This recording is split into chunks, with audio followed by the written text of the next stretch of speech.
ನಶಾಲೋಕದ ನಶೆ ಇಳಿಸಿದ ಹುಬ್ಬಳ್ಳಿ ಪೊಲೀಸರು ಪ್ರತಿಷ್ಠಿತ ಹೋಟೆಲ್ ಮೇಲೆ ದಾಳಿ, ಓಡೋಡಿ ಹೋದ ಪ್ರತಿಷ್ಠಿತರ ಮಕ್ಕಳು. ಹುಬ್ಬಳ್ಳಿಯ ನವನಗರದ ಬಳಿ ಇರುವ ಪ್ರತಿಷ್ಠಿತ ರಾಯಲ್ ರಿಡ್ಜ್ ಹೋಟೆಲ್ ಮೇಲೆ ಪೊಲೀಸರು ದಾಳಿ ಮಾಡಿ ಸಿಸಿ ಕ್ಯಾಮೆರಾದ ಡಿವಿಆರ್ ವಶಕ್ಕೆ ಪಡೆದಿದ್ದಾರೆ. ಇದು ಉದಯ ವಾರ್ತೆಯ ಬಿಗ್ ಇಂಪ್ಯಾಕ್ಟ್ ಸ್ಟೋರಿ. ಡಿಸಿಪಿ ಹಾಗೂ ಎಸಿಪಿ ನೇತೃತ್ವದಲ್ಲಿ ದಾಳಿ ಮಾಡಿದ ಪೊಲೀಸರು ಹೋಟೆಲ್ನಲ್ಲಿ ನಡೀತಾ ಇದ್ದ ಕತ್ತಲ ಲೋಕದಲ್ಲಿ ಬೆಳದಿಂಗಳ ಬಾಲಿಯರನ್ನ ಹೊರಗಟ್ಟಿ ಹೋಟೆಲ್ ಸಿಬ್ಬಂದಿಗಳನ್ನ ವಿಚಾರಣೆ ಮಾಡಿದ್ದಾರೆ.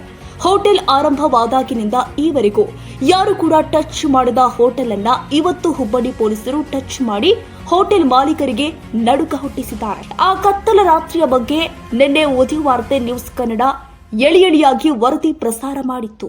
ಆ ವರದಿಗೆ ಸ್ಪಂದಿಸಿದ ಖಡಕ್ ಪೊಲೀಸ್ ಕಮಿಷನರ್ ಎನ್ ಶಶಿಕುಮಾರ್ ಮಾರ್ಗದರ್ಶನದಲ್ಲಿ ಡಿಸಿಪಿ ಖನಗಾವಿ ಹಾಗೂ ಎಸಿಪಿ ಶಿವಪ್ರಕಾಶ್ ನಾಯಕ್ ಹೋಟೆಲ್ ಮೇಲೆ ದಾಳಿ ಮಾಡಿದ್ದಾರೆ. ಉದಯ ವಾರ್ತೆ ನ್ಯೂಸ್ ಕನ್ನಡ ಕಳೆದ 2 ದಿನದ ಹಿಂದೆ ಹುಬ್ಬಳ್ಳಿಯ ಪ್ರತಿಷ್ಠಿತ ಹೋಟೆಲ್ ಹೊರಗೆ ನೋಡೋಕೆ ತುಂಬಾ ಸುಂದರವಾಗಿದೆ. ಒಂದು ಕ್ಷಣ ನೋಡಿದ್ರೆ ವಾವ್ ಅನ್ನದೇ ಇರಲಾರರು. ನವನಗರ ಬಳಿ ಇರುವಂತಹ ಈ ಹೋಟೆಲ್ನಲ್ಲಿ ಶನಿವಾರ ರಾತ್ರಿ ವೀಕೆಂಡ್ ಪಾರ್ಟಿ ಹೆಸರಲ್ಲಿ ಕತ್ತ ಲೋಕ ಅನಾವರಣಗೊಳ್ಳುತ್ತೆ.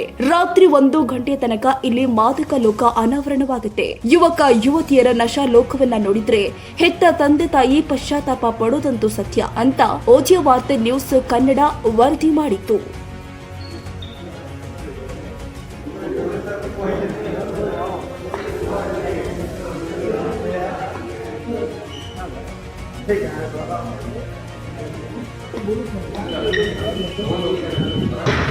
दादा आराम से दादा